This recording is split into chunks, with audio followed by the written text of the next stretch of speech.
So what's up? You seem a little stressed.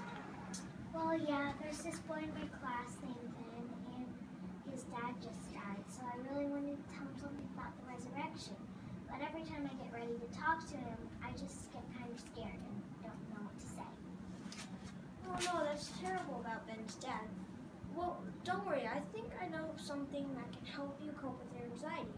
Do you remember how we were looking over this front part of the Bible called An Introduction to God's Word with Mom and Dad during family worship? Yeah. Well, I saw a section that would be perfect for your situation. It's section 16, How to Cope with Anxiety. That does sound perfect for me. So let's open up to that part of the Bible. It's on page 28 if you need help finding it. So, okay, there's a lot of scriptures here, but let's just read the first three. And so the first one listed here is Psalms 55:22. And let's read that. So Psalms 55:22 says, "Throw your burden on Jehovah, and he will sustain you. Never will he allow the righteous one to fall." So this was written by King David when his own son Absalom was trying to overthrow him, and some of his most trusted friends betrayed him. So do you think he had anxiety? Yeah, and the scripture says to throw your burden on Jehovah. Yeah, so remember in the Bible reading about King David, do you think he had a lot of experience with anxiety? Yeah, because he had King Saul trying to kill him, and that had him spend a lot of time on the run and hiding.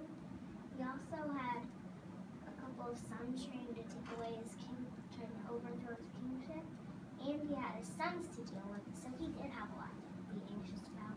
So he definitely knew what he was talking about, huh? So how do you think you can follow this advice in the Bible and throw your burden on Jehovah at school when you want to witness to Ben? Well, I guess I could say a prayer to Jehovah. Yeah, that's definitely how you can start to cope with this anxiety. But there's more listed here, so let's read the second scripture.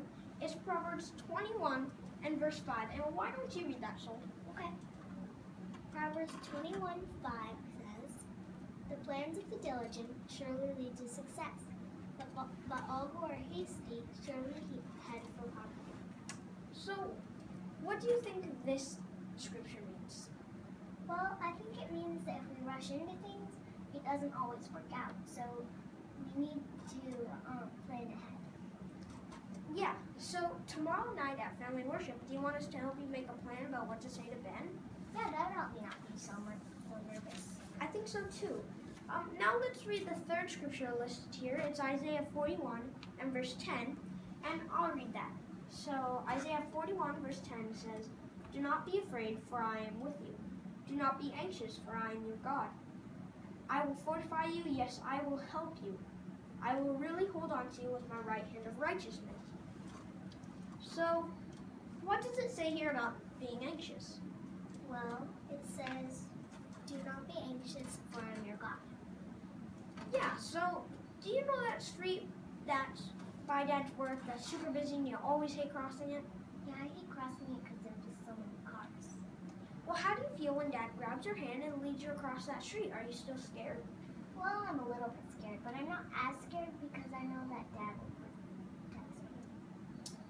Well, just like you feel safer when Dad grabs your hand and leads you across the street, this scripture in Isaiah is telling us Jehovah is there grasping our hand, guiding us when we face anxiety. Oh yeah, that does make a lot of sense. Okay, so after reading these three scriptures, what's your plan for coping with anxiety about witnessing to Ben at school? Well, I think the first thing I need to do is throw my anxiety on Jehovah by praying to him.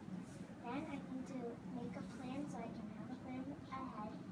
And the third thing I need to do is remember I'm not alone because Jehovah promised to hold my hand and protect me. Yeah, so I have one more thing we can look at. Remember that Sophia video about being bold? Oh yeah. Well, let's watch that. Okay, here's the video.